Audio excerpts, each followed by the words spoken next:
그렇게 사시기를 다시 한번 축복합니다. 이 시간 우리 믿음의 고백 드림으로 말씀 앞에 나가도록 하겠습니다. 하나님 나를 사랑하신다. 하나님 내 인생에 크고 비밀한 계획을 가지고 계신다. 하나님 오늘도 나와 동행하셔서 그 계획을 이루어 주신다. 아멘. 그렇게 될 줄로 믿습니다. 아멘. 우리가 사는 사회에는 과거 어느 때보다 더 풍족해지고 더 편안한 세상이 되었다고 생각이 됩니다. 그러나 그 누구도 우리가 풍요로워지고 또 편안한 세상을 살기 때문에 행복하다고 느끼지는 않는 것 같습니다. 오히려 그 반대가 되었지 싶습니다. 사람들은 더 부유해졌는데 전혀 너그럽지 못하고 이전보다 더 탐욕적이 되어서 과거보다 더 불행한 시대를 살고 있기 때문이라 생각이 됩니다. 과거에는 이웃사촌이라는 표현이 있어서 이웃과 정을 나누는 것을 당연시하였는데 이제는 아파트 문화가 보편화되면서부터 내 옆집에 누가 사는지 몰라도 괜찮은 그런 시대를 우리가 살고 있습니다. 이것이 참으로 아이러니한 것은 아파트 주거 공간 자체가 집약적인 공간에 많은 사람들이 모여 살기 때문에 사실은 물리적인 거리는 과거보다 가까워진 것이 맞습니다. 물리적으로 더 많은 사람과 더 가까워졌는데 심적인 거리는 훨씬 멀어진 시대가 아이러니하게 오늘날 우리가 사는 시대입니다. 어쩌면 이런 사회 구조 때문에 대부분의 사람들이 자기도 모르게 겪는 것이 정서적 고립감이 아닌가 싶습니다. 과거에는 내 옆에 누가 있다고 느꼈는데 어느 순간부터 우리는 다 고립되어 있다고 느끼는 것입니다. 그러다 보니까 과거에는 특정한 사람들이 앓고 있었다고 느끼는 병이라고 느껴지는 우울증, 이제는 남녀노소 가리지 않고 다 일어납니다. 저 어릴 때만 해도요, 우울증은 중년기 여성들이나 걸리는 그런 정도의 심리적인 병인 줄 알았는데 이제는 유아 우울증도 있고 남자들도 우울증을 앓는다고 하는 걸 보니까 확실히 우리가 사는 시대가 어려운 시대인 것은 틀림이 없습니다. 상황이 이러다 보니까 과거보다 더 우리는 사람을 찾습니다. 어떤 사람을 찾는가? 나를 이해해주고 나의 말에 귀를 기울여주고 전적으로 내 편이 되어서 나를 지지해주는 따뜻한 사람을 찾습니다. 이것도 아이러니합니다. 왜냐하면 이 따뜻함은 아날로그적 정서지 디지털적 정서는 아닙니다. 우리가 사는 시대가 디지털화되면 될수록 이상하게도 우리는 따뜻한 사람을 그리워합니다. 그런 점에서 오늘 우리가 살펴보게 되는 이 본문의 말씀이 참 의미가 있다 싶어요. 하나님께서 우리에게 따뜻한 사람 되라고 명령하시는 것이기 때문입니다. 예수님은 천국 백성이 누려야 될 5번째 복에 대해서 긍휼에 대해서 말씀하십니다. 7절 말씀입니다. 긍휼히 여기는 자는 복이 있나니 그들이 긍휼히 여김을 받을 것이며. 성경적으로 긍휼의 관점은 굉장히 의미가 있습니다. 왜냐하면 이 긍휼은 하나님의 절대 성품과 관련을 맺기 때문입니다. 우리는 일반적으로 하나님을 사랑이라고 부르고요. 이 사랑의 가장 중요한 속성이 긍휼의 속성을 가지고 있습니다. 우리가 알다시피 하나님은 공의로우시기 때문에 사실은 하나님의 공의 관점에서 우리 중에 구원을 받을 만한 사람은 아무도 없습니다. 왜냐하면 모든 사람이 다 죄인이기 때문에 하나님의 의의 기준에 그 어떤 사람도 합할 수가 없습니다. 당연히 누구도 구원을 못 받아야 되는데 놀랍게도 우리는 내가 구원을 받았다고 믿는 시대를 살고 있습니다. 그럼 도대체 하나님의 이 구원은 어떻게 우리에게 주어진 것일까요? 성경은 이것이 하나님의 사랑 때문이라고 말을 합니다. 죄인을 하나님이 사랑하셨답니다. 그렇다면 우리가 사랑할 만한 어떤 조건이 있어서 하나님이 나를 사랑하셨나? 그렇지가 않답니다. 하나님께서 이유 없이 사랑하셨습니다. 그걸 성경이 이렇게 기록을 합니다. 에베소서 2장 4절로 5절입니다. 긍휼이 풍성하신 하나님이 우리를 사랑하신 그 큰 사랑을 인하여 허물로 죽은 우리를 그리스도와 함께 살리셨고 너희는 은혜로 구원을 받은 것이라. 성경은 죄로 인해서 마땅히 죽어야 되는 우리를 하나님이 사랑하셨는데 이유가 없어요. 어떤 이유가 있는가? 이유가 없는데 그런데 왜 사랑하셨는가? 하나님이 긍휼에 풍성하신 분이시기 때문에 우리를 불쌍히 여기시기 때문에 하나님께서 우리를 죄 가운데 죽게 하실 수가 없어 구원을 하셨다는 것입니다. 그렇다면 여러분 하나님이 우리를 왜 불쌍히 여기시냐는 거예요. 단순히 우리가 죄 가운데 있기 때문에 불쌍한 건가? 꼭 그렇지만은 않습니다. 하나님의 긍휼에도 나름의 이유가 있어요. 시편을 보면 다윗이 하나님의 긍휼이 어떤 식으로 우리에게 펼쳐지는가를 이렇게 고백하는 모습을 보게 됩니다. 시편 103편 13, 14절입니다. 아버지가 자식을 긍휼히 여긴 것 같이 여호와께서 자기를 경외하는 자를 긍휼히 여기시나니 이는 그가 우리의 체질을 아시며 우리가 단지 먼지뿐임을 기억하심이로다. 다윗은 하나님께서 우리를 불쌍히 여기시는데 우리의 체질의 근거에서 불쌍히 여기시는데 우리 체질이 뭐냐? 먼지라는 것입니다. 여러분 먼지가 뭡니까? 먼지는 작은 바람에도 이리 쏠리고 저리 쏠리는 거예요. 그러니까 먼지야말로 연약함을 상징하는 대표적인 표현입니다. 그러니까 하나님이 이렇게 생각하신다는 거예요. 우리가 죄를 지을 때 왜 또 저러냐? 은혜를 베풀었는데 저렇게밖에 못 사니 이렇게 생각하는 게 아니라 먼지니까 먼지처럼 연약하니까 어쩔 수 없어 죄를 지는 거지. 왜 그러냐가 아니라 그럴 수 있다 이렇게 보신다는 거예요. 하나님 앞에서 우리가 대단한 사람이 아니라 연약한 존재이니까 실수할 수 있고 죄 지을 수 있고, 그러니까 하나님께서 긍휼히 여기신다는 것입니다. 신약 성경에서 예수님께서 한 사람의 실존, 연약한 실존을 근거로 해서 누군가를 긍휼히 여기신 대표적인 사건은 아마도 예수님께서 베드로를 용서하시는 장면이 아닐까 싶습니다. 우리가 알다시피 예수님께서 십자가에 못 박히시는 그 시점에 예수님께서 가장 가까이 하셨던 베드로가 3번이나 예수님을 부인합니다. 더 놀라운 것은 예수님께서 이미 그 사실을 알고 계셨다는 거예요. 베드로가 자신을 3번이나 부인할 걸 알고 계시는데도 그를 용서하십니다. 용서가 아니라 심지어 기도까지 하십니다. 제가 이번을 묵상하다 이런 생각이 들었어요. 저는 우리 교회 목사님들을 굉장히 더 좋아해요. 안 믿으시겠지만 그래요. 굉장히 귀하게 생각하기도 하고. 그런데 만약에 우리 목사님 중에 한 분이 며칠 있다가 저를 배신할 거예요. 그래도 제가 사랑할 수 있을까요? 이건 참 쉽지가 않아요. 지금까지 아무리 좋은 마음을 가지고 있더라도 내가 만약에 그분이 내 뒤통수를 칠 거라는 걸 미리 알고 나면 이게 용서하기가 참 어렵습니다. 근데 놀랍게도 예수님은 알고 계셨는데도 그 베드로를 용서하실 뿐만 아니라 기도를 해주셨답니다. 왜 그랬는가? 성경이 이렇게 기록을 해요. 누가복음 22장 31절 32절입니다. 시몬아 시몬아 보라, 사탄이 너희를 밀가부로 하려고 요구하였으나 그러나 내가 너를 위하여 내 믿음이 떨어지지 않기를 기도하였노니 너는 돌이킨 후에 내 형제를 굳게 하라. 예수님은 자기가 십자가를 질 때 한편에서 가장 사랑했던 제자 베드로가 자신을 3번이나 부인할 걸 아시는데 예수님은 베드로의 부인 사건에 초점을 맞추고 있지 않아요. 베드로가 부인할 수밖에 없는 연약함에 초점을 맞춰요. 사탄이 베드로를 밀가부르다, 정확한 표현은 체질한다는 거, 계속 흔든다는 거. 계속 흔드니까 안 넘어지려고 해도 안 넘어질 수가 없다는 거. 그러니까 예수님은 베드로가 어떤 행동으로 했느냐를 보는 게 아니라 거기까지 갈 수밖에 없는 연약함을 보는 거예요. 연약한 베드로를 마귀가 흔든다는 거예요. 그러니까 넘어지는 거지. 그러니까 나 모른다고 하지. 그리고 나서 어떻게 하신다고요? 그가 유혹을 받더라도 믿음에 떨어지지 않기 위해서, 믿음에서 실족하지 않기 위해서 기도해 주시고 돌이킨 후에 형제들을 굳세게 하라고 당부까지 하는 모습을 보게 됩니다. 그러니까 예수님은 베드로를 긍휼히 여기시는 거. 왜냐? 베드로가 연약한 존재라고 생각하시기 때문입니다.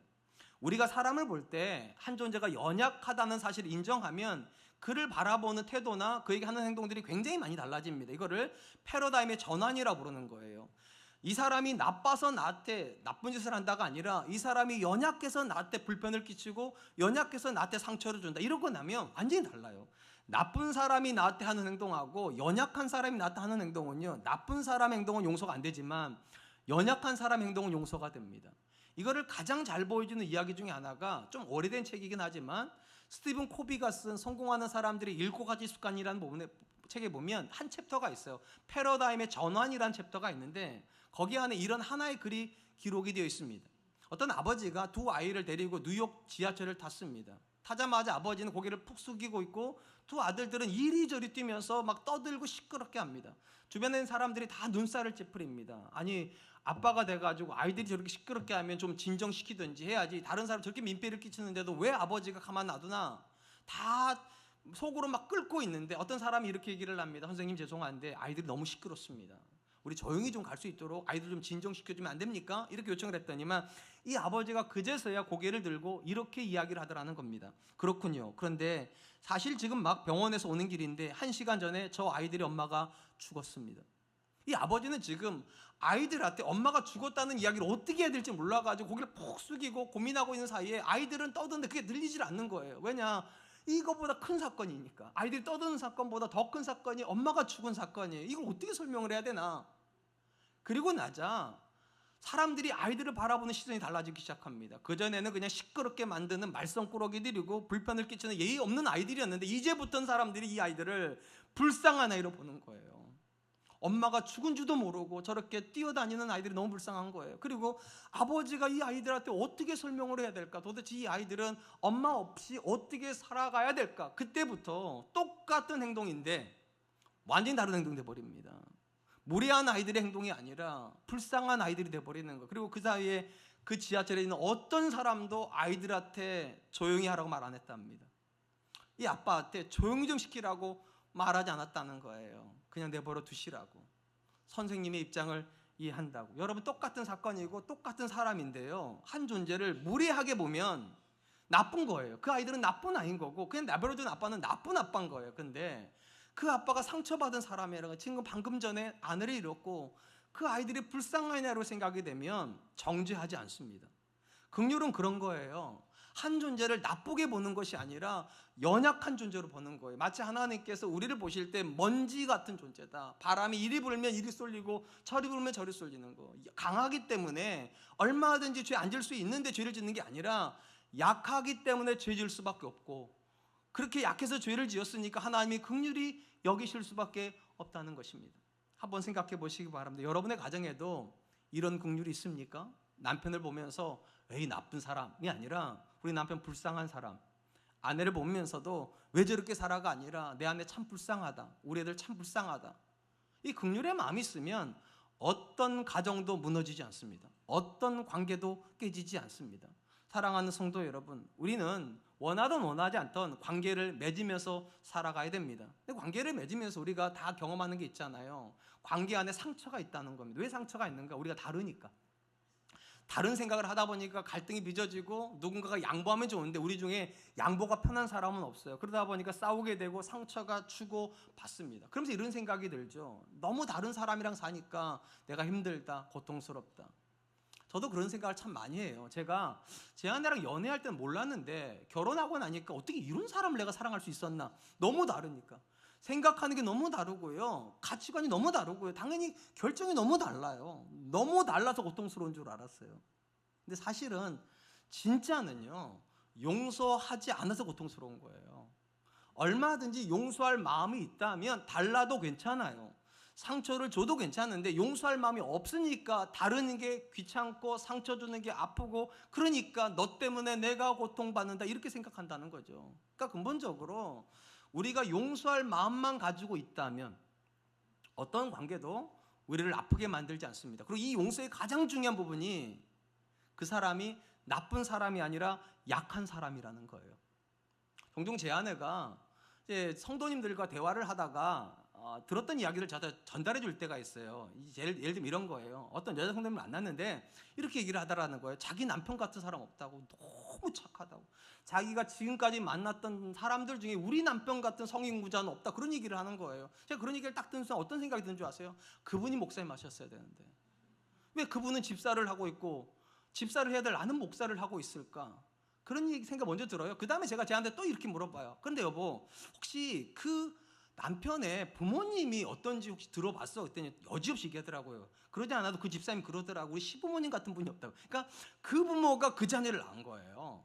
그러니까 그렇게 인격적인 부모니까 그렇게 인격적인 남편이 나오는 거라는 거죠. 근데 저는 그렇지 않아요. 우리 아버지 인격적이셨는데 가끔 인격적이 아니실 때가 있었어요. 그러니까 상처가 있어요. 그러니까 똑같은 남편이라고 놓고 보면 저는 억울하죠. 왜냐하면 저는 근본이 달라요.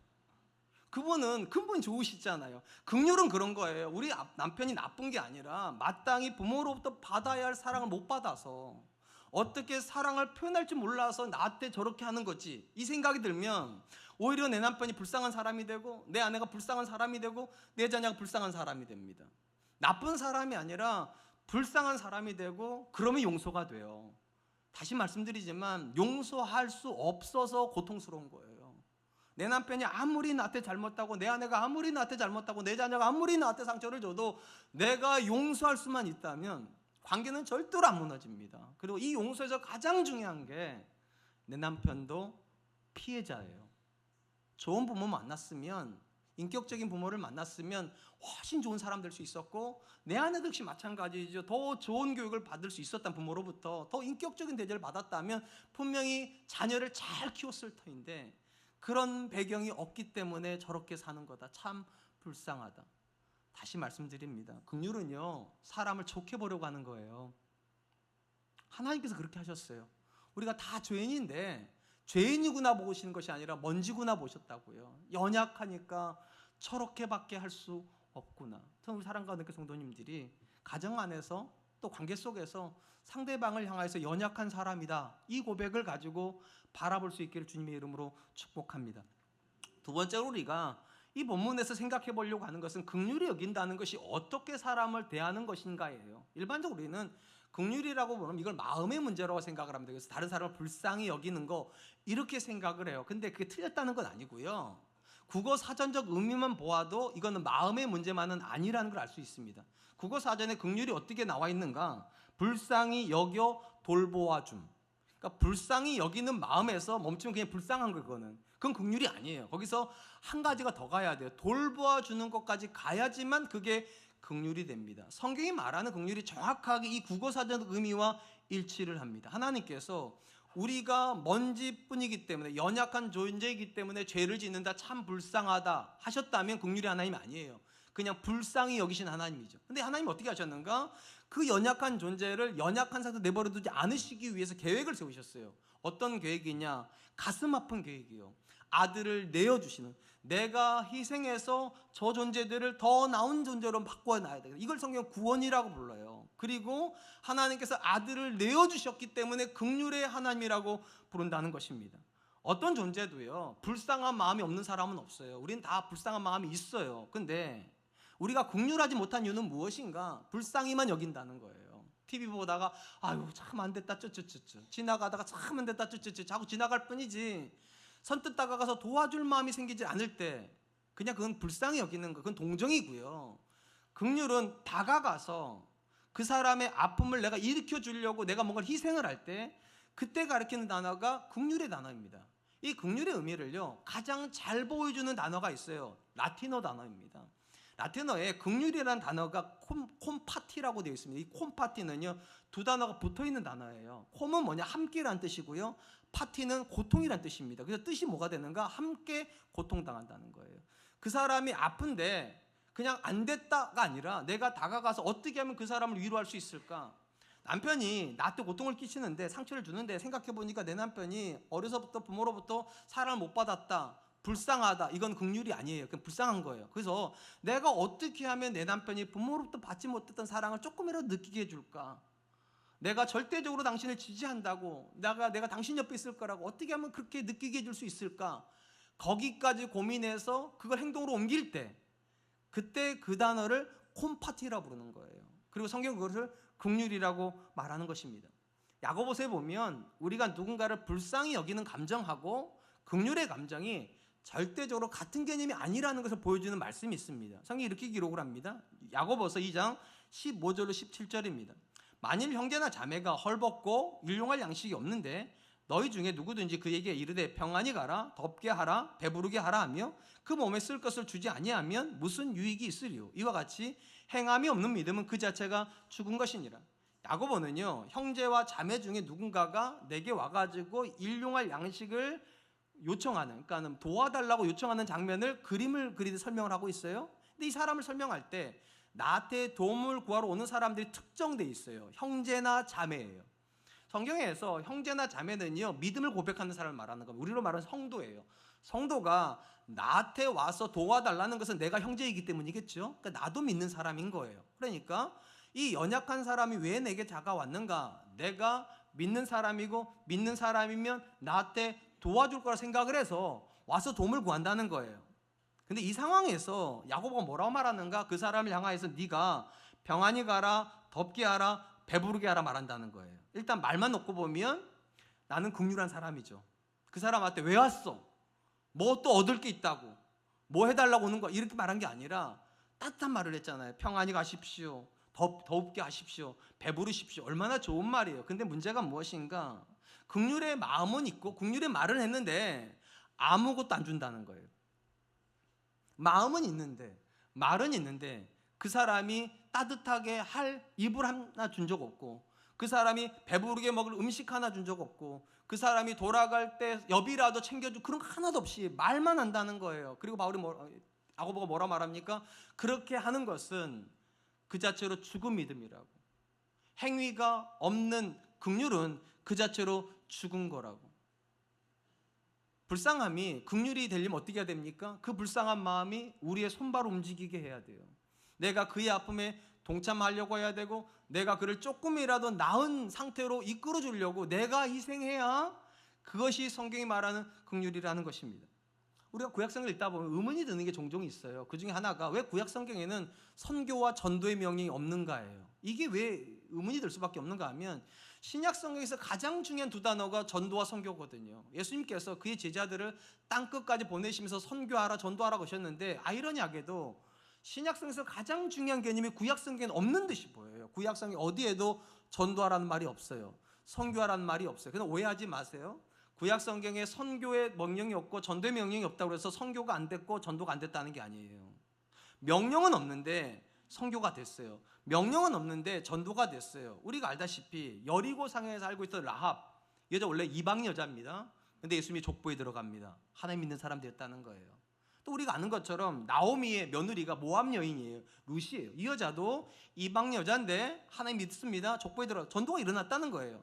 사사기에 보면 한민족 전체가 이스라엘로 들어온 기록이 나옵니다. 기브온 족속이 하나님의 이스라엘 땅 안으로 들어온 이야기가 나와요. 분명한 건 전도의 명령도 없었고 선교의 명령도 없었는데 전도도 됐고 선교도 됐다는 거예요. 왜 그러냐는 거예요. 이 선교와 전도의 밑바닥이 되는 가장 본질적인 고백이 구약에 들어가 있기 때문입니다. 환대의 명령이요. 연약한 자들을 내치지 않고 그 연약한 자를 내 집으로 들여다가 섬겨주고 먹여주고 입혀주는 이 고백이요. 그러니까 쉽게 말하면 우리로 말하면 긍휼한 사람들이 있으면 믿음이 들어간다는 거예요. 전도는 하지 않아도 선교는 하지 않아도 긍휼한 사람이 있다면 그 사람이 믿는 하나님이 이 사람이 믿는 하나님이 되는 기적과 같은 일들이 벌어진다는 거예요. 바로 이러한 것 때문에 하나님께서 이스라엘에게 가장 강력하게 명령하신 것이 무엇인가? 나눔이에요. 너의 것을 그들에게 나누어 주라고. 성경이 이렇게 기록을 합니다. 레위기 23장 22절입니다. 너희 땅에 곡물을 멜 때에 밥 모퉁이까지 다 베지 말며 떨어진 것을 줍지 말고 그것을 가난한 자와 거류민을 위하여 남겨두라. 나는 너희 하나님 여호와이니라.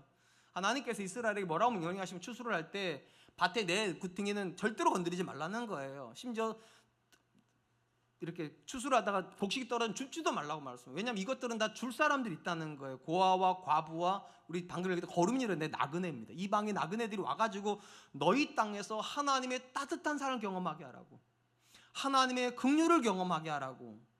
그리고 그런 사람이 믿는 하나님이라면 이방의 사람들도 믿는 기적이 일어난다는 거예요. 그러니까 신약 성경에서 선교와 전도의 명령의 뿌리가 되는 고백이 구약에 이미 있는 거예요. 긍휼의 고백이요. 반드시 기억하세요. 내가 믿는 하나님을 누군가가 믿는 건 기적입니다. 이건 자연스러운 게 아니에요. 여러분의 집에서 믿는 가정에서 자녀가 태어나면 그 자녀가 예수 믿습니까? 이거 자연스럽지 않다는 거 다 알잖아요. 내가 믿어도 내 자녀가 예수 믿는 건 기적이에요. 내가 믿는 하나님을 그 자녀가 믿는 거니까. 저는 아들이 둘이 있어요. 목사 아들로 태어났고 유아 세례 받았고 교회에서 지금까지 자라고 있어요. 큰 아이가 이제 27년째 교회 생활을 하는데 여전히 제 마음속에 어떤 생각이 드는 줄 아세요? 저게 아빠가 목사라서 교회 다니나? 혹시 내가 교회를 은퇴를 해도 우리 아이는 계속 교회를 다닐까? 솔직히 제가 그렇다고 말하기 어려워요. 왜냐면 제가 그 마음에 들어가 본 적이 없으니까. 그러니까 믿음은 외적으로는 교회 다닐 수 있어요. 근데 그 자녀가 정말로 내가 믿는 것처럼 하나님을 믿고 내가 신뢰하는 게 하나님 신뢰하는가 내가 몰라요. 그럴 수 있다면 기적이에요. 이 기적의 가장 중요한 고백이 뭔가? 긍휼의 고백입니다. 내가 긍휼한 사람 되기 이전에 그 사람들은 예수님 안 믿습니다. 내 아빠가 다른 아빠랑 다르다는 사실을 인정하기 이전까지 내 자녀들은 하나님 믿는다는 개념을 몰라요. 우리 엄마가 예수님을 모르는 엄마들과 근본적으로 다르고 나를 절대적으로 신뢰해주는 따뜻한 사람이라는 걸 인정하기 이전까지는 믿음 안 들어갑니다. 왜 하나님께서 구약의 이스라엘 민족에게 그렇게 따뜻한 민족이 되라고 따뜻한 사람 되라고 말을 할까요? 그들이 선교하기 이전에 전도하기 이전에 그들을 바라보는 사람들의 시선은 예수 믿는 사람이냐 아니냐가 아니에요. 따뜻한 사람인가? 따뜻하지 않는 사람인가? 그리고 따뜻한 사람이 믿는 하나님이라면 나도 믿어봐야 되겠다. 따뜻한 사람이 다니는 교회라면 나도 다녀봐야 되겠다. 그래서 긍휼은 행동이 포함되어 있어요. 그들을 도와주려고 하는 마음이요. 그들의 이야기를 들어주려고 하는 마음이요. 그들의 아픔에 공감해 주려고 하는 구체적인 행동이 있어야 그게 긍휼이 됩니다. 사랑하는 성도 여러분, 제가 감히 여러분들한테 질문 하나 드리고 싶습니다. 예수 믿는 사람은 착한 사람입니까?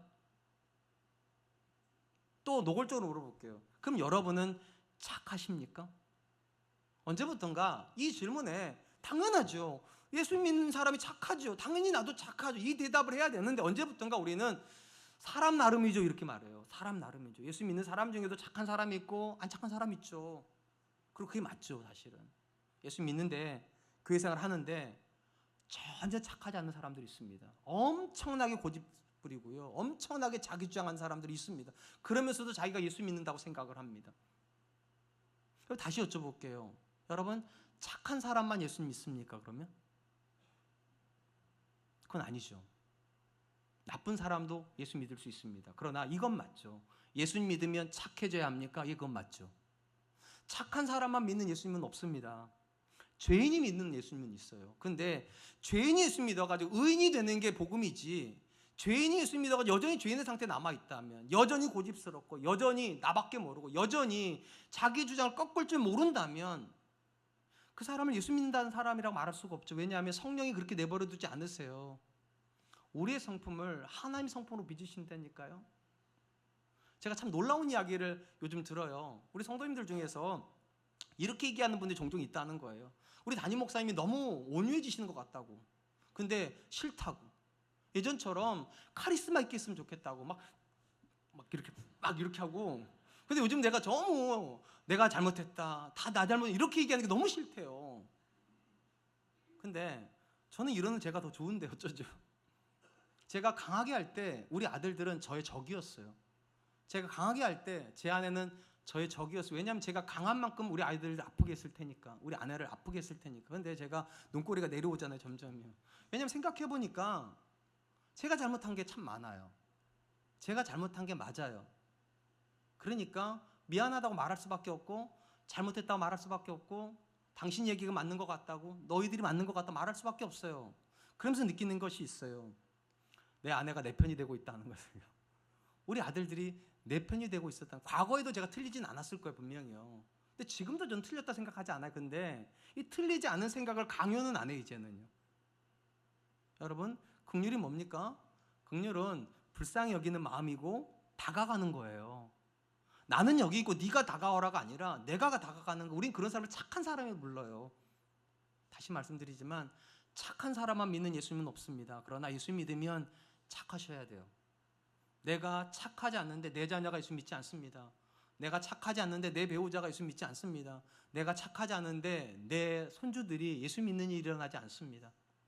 그래서 구약에 먼저 긍휼의 명령이 나오고 신약이 와서 전도와 선교의 명령이 나옵니다. 전 저와 여러분들이 그럴 수 있기를 축복합니다. 마지막으로 우리가 예수님 긍휼에 대해서 생각을 할 때 긍휼히 여기는 자가 어떤 복을 받냐는 거예요. 예수님은 긍휼히 여기는 자가 복을 받는다고 그랬는데 그 복의 내용이 이렇게 되어 있습니다. 그들이 긍휼히 여김을 받을 것이요. 그러면 내가 사람을 긍휼히 여겨서 긍휼히 여김을 받는다면 내가 이 사람에게 긍휼히 여김을 받는 겁니까? 내가 그 사람에게 긍휼을 베풀었으니까 그 사람이 나를 긍휼히 대하는 건가? 주고받는 그런 개념입니까? 그런 개념이 아니에요. 왜냐하면 우리가 사는 세상에는요, 은혜를 원수로 갚는 사람들이 꽤 많습니다. 그러니까 나는 그 사람을 긍휼히 여겼는데 그 사람은 나한테 원수처럼 대할 수도 있어요. 그러니까 이게 복은 아니잖아요. 그러니까 굉장히 많은 사람들이 왜 착하게 사는 걸 손해라고 여깁니까? 나는 착하게 대했는데 상대방이 나를 악하게 대하니까. 그러니까 이 부분에서 긍휼히 여기는 자가 긍휼히 여김을 받는다 할 때 이 나를 긍휼히 여기는 대상은 사람은 아닙니다. 하나님입니다. 내가 누군가를 긍휼히 여기면 반드시 하나님은 나를 긍휼히 여기신다. 여기서 오해가 일어나면 안 되는 게 하나가 있어요. 그러면 우리가 하나님께 긍휼함을 받으려면 나는 반드시 긍휼해야 됩니까? 오늘 제가 조금 질문도 많죠. 근데 좀 약간 생각해 볼 필요가 있다는 얘기. 무슨 말인가 하면 내가 긍휼하지 않으면 하나님은 나한테 긍휼하지 않으시냐는 거예요. 잘못 이해하면 그렇게 이해할 수 있어요, 이 본문을요. 근데 우리가 성경을 읽다 보면 내가 긍휼하게 살지 않아도 하나님 나를 긍휼히 여기실 때가 있어요. 나를 불쌍히 여기, 조건 없이 불쌍히 여길 때가 있어요. 언제가 그러냐? 구원할 때요. 하나님께서 저와 여러분들이 사랑받을 만해서 구원하셨다고 안 그랬다고 그랬잖아요. 우리가 아직 죄인 되었을 때에 하나님께서 우리를 구원하신 거니까 내가 긍휼하게 살지도 않았는데 하나님의 긍휼이 임한 거예요. 그러니까 내가 하나님의 긍휼을 받기 위해서 긍휼한 건 아니에요. 내가 긍휼하지 않아도 때로는 이유 없는 하나님의 긍휼이 내게 와요. 근데 만약에 내가 하나님께 정말 긍휼하심을 얻고 싶으세요? 가장 간단한 방법이 있다는 거예요. 여러분이 긍휼하시면 돼요. 하나님은 반드시 하나님 때문에 긍휼한 삶을 사는 자들에게 하나님이 긍휼을 베푸시는 응답을 주신다. 그래서 복이 된다는 거예요. 궁극적으로 성도가 하나님께 받는 최종적인 긍휼은 뭘까요? 하나님의 가장 큰 긍휼이 뭘까요? 간단해요. 천국에 받아들여지는 거예요. 여러분 어떻게 생각할지 모르겠지만 저는 종종 이런 생각을 해요. 내가 천국 가도 될까? 왜냐하면 저는 아직도 약간 화를 내거든요. 이런 내가 천국 가서 화내면 어떻게 될까요? 천국의 질이 약간 떨어지지 않을까? 진짜 생각해요. 제가요, 이런 내가 천국 가도 될까? 근데 하나님이 들어오시라고 그러시는 거예요. 그러니까 너무 감격스러운 거예요. 아니 어떻게 나 같은 성도, 나 같은 자를 하나님께서 받아주실까? 심지어 나 같은 사람이 어떻게 목사가 돼가지고 이렇게 성도들 앞에서 설교를 할까? 엄청난 긍휼이에요 사실은요.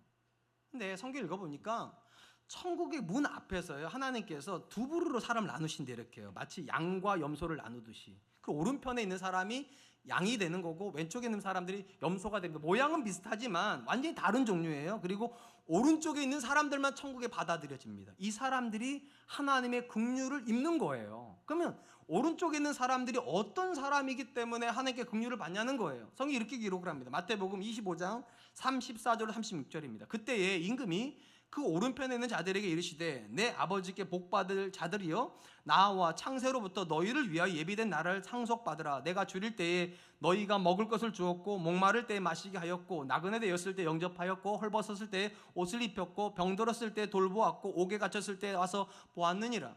자, 여기서 천국에 들어오는 하나님의 긍휼이 임하는 사람의 공통점이 있어요. 그들은 다 긍휼을 베푼 사람이라는 겁니다. 긍휼을 베푼 사람들에게 하나님께 긍휼을 최종적으로 입히시는 거예요. 이게 왜 우리한테 중요한 개념이어야 되는가? 우리는 일반적으로 천국에 들어가는 여부를 결정하는 게 믿음이라 생각하기 때문이에요. 믿는 사람이 들어가고 못 믿는 사람은 지옥 간다 생각을 하는데, 특이하게도 천국 문에서 예수님께서 지금 뭐라고 말씀하시는가? 내가 줄일 때 너희가 먹을 걸 주었고 목마를 때 마시게 하였고 나그네 될 때 영접했고 헐벗을 때 옷 입혔고 병들었을 때 돌보았고 옥에 갇혔을 때 와서 보았다. 그러니까 너희 들어와라. 믿어서 들어오는 게 아니라 긍휼을 베풀어서 너희가 들어와야 된다. 긍휼을 베푸는 자가 하나님께 긍휼을 받아요. 여기서 오해하지 마세요. 다시요.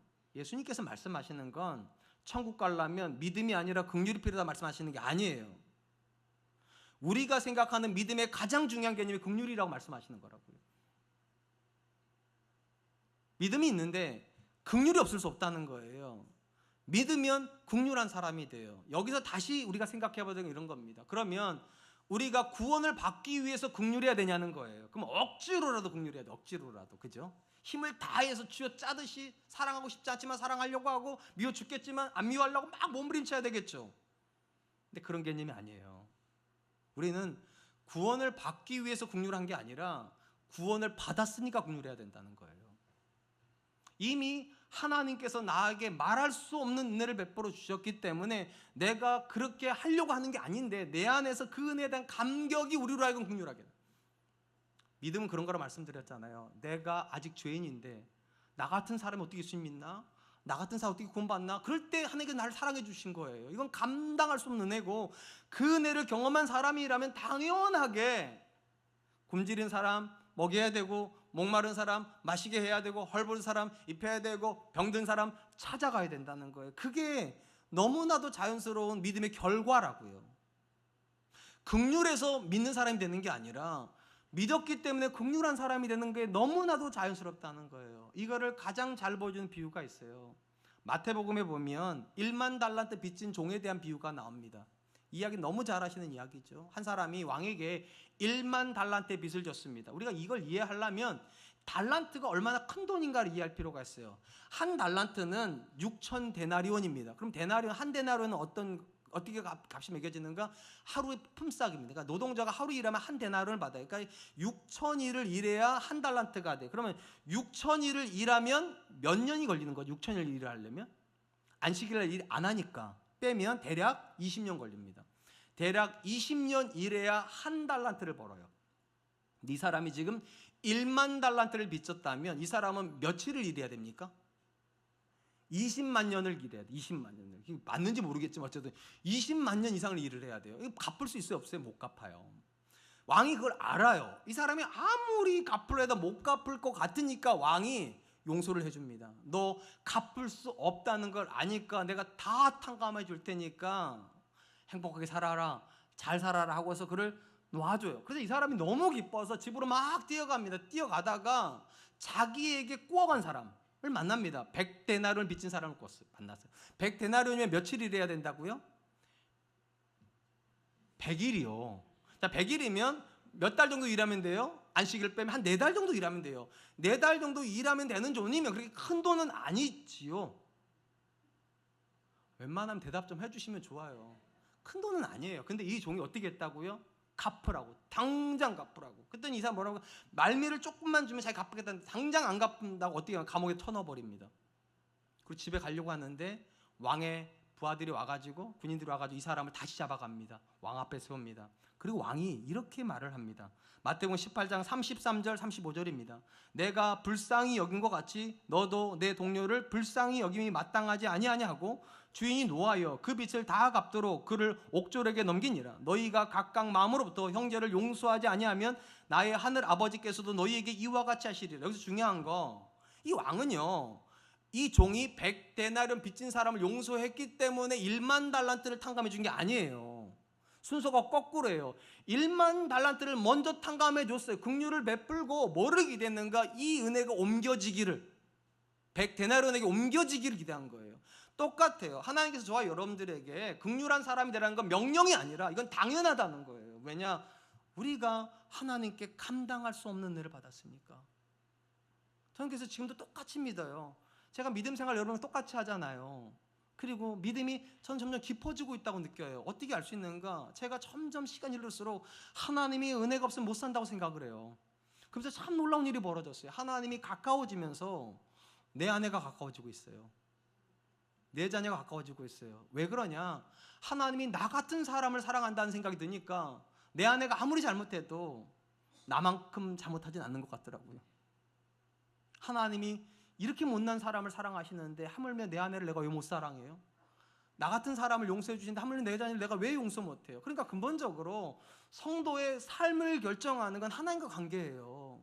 내가 얼마나 하나님의 은혜를 받았나, 이게 여러분이 남편을 대한 태도를 결정해버립니다. 아내를 대하는 태도를 결정해버리는 거예요. 우리는 쥐어짜듯 사랑하는 게 아니에요. 말할 수 없는 은혜를 받았다는 이 은혜의 감격을 옮겨주는 거예요. 내 아내한테, 내 남편한테, 내 자녀한테. 내 거를 주는 게 아니라 하나님이 내게 그렇게 하신다고, 하나님이 나를 너무 사랑하신다고, 하나님이 나 같은 사람을 용서하신다고, 이 감동이, 이 감격이 나를 밀어붙이는 거예요. 근데 왜 너는 네 아내를 그렇게 못하냐고, 너는 왜 네 남편을 그렇게 못하냐고, 너는 왜 네 자녀를 그렇게 못하냐고. 구원을 받기 위해서 긍휼할 필요는 없습니다. 그렇게 되지 않아요. 이미 우리가 구원을 받았기 때문에, 1만 달란트 탕감을 받았기 때문에 이거는 너무나도 당연한 거다. 내가 내 남편을 사랑하는 거 너무 당연한 거고, 내가 내 아내를 받아주는 거 너무 당연한 거고, 내가 내 자녀를 용서하는 거 너무 당연한 거고, 내가 주변에 있는 사람들을 너그럽게 대하는 거 너무 당연한 거다. 사랑하는 성도 여러분, 한 사람이 구원받았다는 여러 가지 증거가 있을 수 있어요. 근데 성경적으로 가장 확실한 증거는요, 긍휼이에요. 하나님이 가까워지면 사람은 부드러워집니다. 냉혹한 사람이 되는 게 아니에요. 강한 사람이 되는 게 아니에요. 불쌍히 여기는 사람이 돼요. 내 남편을 불쌍히 여기고, 내 아내를 불쌍히 여기고, 내 자녀들을 불쌍히 여겨요. 그리고 그런 사람을 하나님께서 천국으로 받아주셔요. 왜냐하면 우리는 앞에 말씀드렸잖아요. 결국은 받은 걸 주는 사람들이에요. 받은 거를. 부모로부터 좋은 성품을 받았습니까? 그러면 아내한테, 남편한테 좋은 성품 줘요. 받은 걸 주니까. 마찬가지로 지금 우리가 하나님의 은혜로 구원을 받았다는 그 은혜는 우리가 갚을 수 없는 은혜예요. 당연히 하나님께 받은 그 은혜를 옮겨주는 거예요. 그게 긍휼이에요. 내 거를 주는 게 아니라 하나님이 내게 주신 사랑을 옮겨주고, 하나님이 내게 주신 용서를 옮겨주고, 하나님이 내게 주신 긍휼을 옮겨주는 거예요. 그렇다면 우린 다 할 수 있어요. 내가 태생적으로 그렇게 못 태어났어도 하나님의 은혜를 받았다면 할 수 있어요. 우리 사랑과 은혜교 성도님들이 하나님과 가까워질 수 있기를, 그래서 그 은혜가 여러분의 가정으로 흘러갈 수 있기를 주님의 이름으로 축복합니다. 이제 말씀을 맺으려고 합니다. 예수님은 긍휼히 여기는 자가 복이 있다고 말씀하셨습니다. 오늘 본문에서 제가 긍휼의 세 가지 이야기를 해서, 첫 번째, 성경이 말하는 긍휼은 그냥 불쌍히 여기는 게 아니에요. 뭔가를 기억함으로 불쌍히 여기는 거예요. 하나님께서 우리를 먼지와 같다고 기억하시는 것처럼 내 옆에 있는 사람, 내 앞에 있는 사람 다 연약한 사람이다. 나쁜 사람이라 나를 아프게 하는 게 아니라 연약한 사람이라 나를 아프게 한다. 이 고백이요. 두 번째, 성경이 말하는 긍휼은 불쌍히 여기는 마음만의 문제가 아니에요. 고통을 함께 나누려고 하는 거예요. 내가 내 남편을 품어주려고 하고 내가 내 자녀를 용서하려고 할 때 안 아플 수 없어요. 근데 그 아픔을 함께 당하겠다고 결심을 해야 그게 긍휼이 돼요. 마지막 세 번째, 이걸 억지로 하는 게 아니에요. 하나님의 은혜가 우리 마음을 채우면, 하나님이 나 같은 사람도 용서하셨는데, 하나님 나 같은 사람도 사랑하시는데, 내가 내 배우자를 왜 사랑 못하나? 내가 왜 내 자녀를 용서하지 못하나? 내가 왜 그 장로님을, 내가 왜 그 목사님을 용서하지 못하나? 자연스러워져요. 구원받기 위해서 긍휼을 베푸는 것이 아니라 구원 받았으니까, 은혜 받았으니까.